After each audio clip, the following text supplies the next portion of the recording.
जोहार, जय हिंद दोस्तों। स्वागत है आपके अपने YouTube channel eco star by Santosh Chauhan. आज हम लोग थोड़ी सी चर्चा करेंगे भारतीय अर्थव्यवस्था की संरचना के बारे में। स्ट्रक्चर ऑफ इंडियन इकोनॉमी या सेक्टर ऑफ इंडियन इकोनॉमी। जो भारतीय अर्थव्यवस्था है इसे कितने क्षेत्रों में बांटा गया है, इसके कितने सेक्टर है या इसकी संरचना कैसी है, इस पर हम थोड़ी सी चर्चा करेंगे।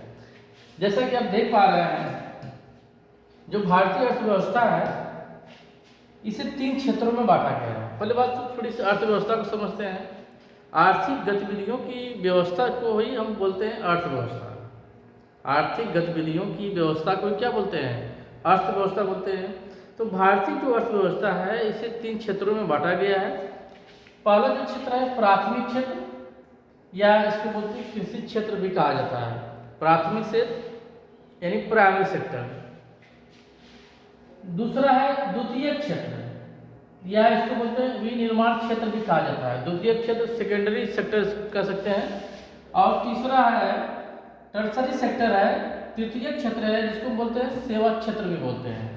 भारतीय अर्थव्यवस्था के 3 क्षेत्र हैं, प्राथमिक, द्वितीय और तृतीय। कृषि क्षेत्र, विनिर्माण क्षेत्र और सेवा क्षेत्र। अगर बात करें हम प्राथमिक क्षेत्र की बात करें तो प्राथमिक क्षेत्र के अंतर्गत जो है प्राकृतिक वस्तुओं का उत्पादन होता है। हालांकि ये जो तीनों क्षेत्र हैं, तीनों क्षेत्रों के अंतर्गत ही जो है विभिन्न प्रकार की आर्थिक गतिविधियां होती हैं।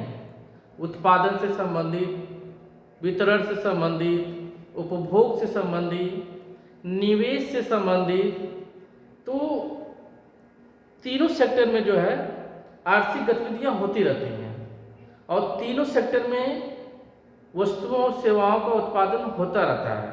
लेकिन अगर हम बात करें वस्तुओं के उत्पादन की बात करें तो प्राथमिक क्षेत्र और द्वितीय क्षेत्र, प्राथमिक और द्वितीय क्षेत्र से वस्तुओं का उत्पादन होता है। और तृतीय क्षेत्र जिसको बोलते हैं सेवा क्षेत्र बोलते हैं, तृतीय क्षेत्र से सेवाओं का उत्पादन होता है। बाजार में 2 चीज़ों का उत्पादन होता है, एक होती है वस्तु और एक होती है सेवा।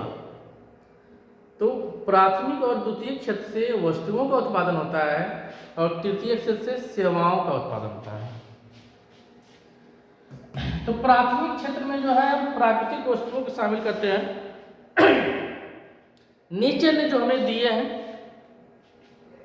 प्रकृति ने जो हमें दिए हैं, हम उस प्रकृति के माध्यम से, नेचर के माध्यम से जिन वस्तुओं का उत्पादन करते हैं, चाहे हम अनाजों का उत्पादन करें, चाहे हम सब्जियों का उत्पादन करें, चाहे हम फलों का उत्पादन करें, चाहे हम वनों का उत्पादन करें, या हम मछली का उत्पादन करें, या कृषि से संबंधित जो दूसरी प्रकार की आर्थिक गतिविधियां हैं, कोई भी आर्थिक गतिविधि करें जो कृषि से संबंधित है, ये सारी गतिविधियां जो है वो प्राथमिक क्षेत्र के अंतर्गत आती हैं।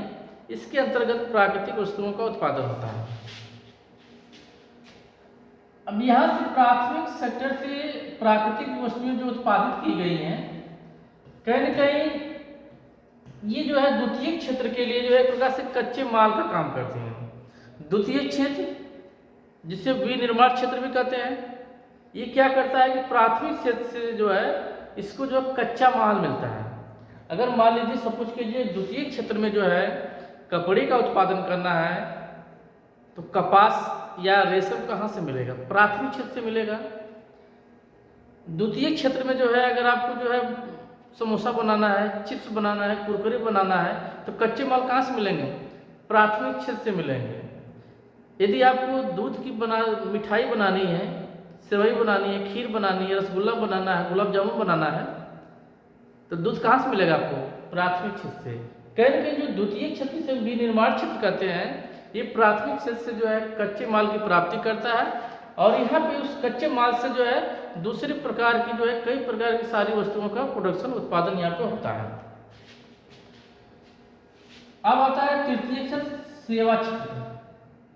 जो सेवा क्षेत्र होता है ये कहीं न कहीं प्राथमिक क्षेत्र और द्वितीय क्षेत्र है, इन दोनों की मदद करता है। कैसे? तृतीय क्षेत्र में एक आती है बैंक आता है। कृषि क्षेत्र के अंतर्गत जितनी भी आर्थिक गतिविधियां होती हैं, जो भी इसके उत्पादक होंगे उनको भी जो है बैंकिंग सुविधाएं चाहिए, उनको भी लोन चाहिए।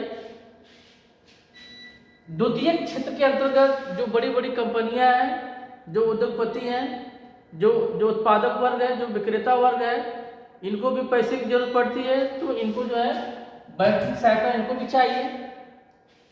बैंकिंग, बीमा, बीमा की सुविधा, बीमा की सुविधा प्राथमिक क्षेत्र को भी चाहिए, द्वितीय क्षेत्र को भी चाहिए। परिवहन, परिवहन के साधन, प्राथमिक क्षेत्र को अपना कच्चा माल भेजना है, द्वितीय क्षेत्र को कच्चा माल मंगाना है, तो परिवहन की सुविधाएं भी चाहिए। तो कहीं कहीं जो है बीमा, बैंकिंग, परिवहन, संचार, होटल, तो ये सब तृतीय क्षेत्र में आती है, सेवा क्षेत्र में आती है। और ये जो सेवा क्षेत्र है वो कहीं कहीं प्राथमिक क्षेत्र और द्वितीय क्षेत्र दोनों की मदद करता है। वैसे इन तीनों सेक्टरों में, इन तीनों क्षेत्रों में परस्पर निर्भरता भी पाई जाती है। तो ये रहा जो भारतीय अर्थव्यवस्था के 3 सेक्टर है, 3 क्षेत्र है। ये भारतीय अर्थव्यवस्था की एक प्रकार की संरचना भी है। आपको वीडियो कैसा लगा हमारे YouTube के कमेंट बॉक्स में ज़रूर कमेंट करके बताइए। वीडियो को थोड़ा शेयर भी कीजिए, लाइक भी कीजिए, और इसी तरह जो कुछ जो है इंटरेस्टिंग वीडियो जो है मैं थोड़ा थोड़ा करके अपलोड करता रहूँगा। आज के लिए इतना ही, धन्यवाद।